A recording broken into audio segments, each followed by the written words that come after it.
ঈশ্বৰৰ প্ৰশংসা হওক গুৰুজনাৰ গুৰুমাৰ আন্তৰিক শ্ৰদ্ধা জনাইছোঁ মোৰ এতিয়া সাক্ষ্য আছে মই দুলীয়াজান মণ্ডলীয় মোৰ ল'ৰাটো এনেকুৱা এটা বেমাৰ হৈছিলে যিটো বেমাৰ মানে কোনো ভাল কৰিব নাই ডাক্তৰ লগালোঁ বেজ লগালোঁ কাম অনেক কৰিলোঁ 4 বছৰ ভুগিলোঁ তাৰপিছত এদিন পবিত্ৰ ভগৱৰ্তা পালোঁ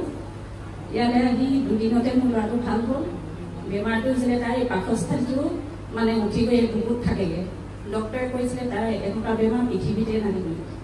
আমি ভাল কৰিব নোৱাৰোঁ বুলি কৈছিল তাৰ মানে এবাৰ ওপৰলৈ যায় এবাৰ তললৈ যায় তেনেকুৱা আৰু কেতিয়াবা কেতিয়াবা মৰি মৰি যায় আকৌ বিচনাত শুই থাকিলে একেবাৰে উঠাই ক'ৰবাত পেলাই দিয়ে তেনেকুৱা হৈছিলে তাৰপিছতে ইয়ালৈ আহি দুদিনতে ভাল হ'ল আৰু এতিয়ালৈকে ভালেই আছে ভৱিষ্যতে যে নিশ্চয় আশীৰ্বাদ কৰে তেওঁ ভালে থাকে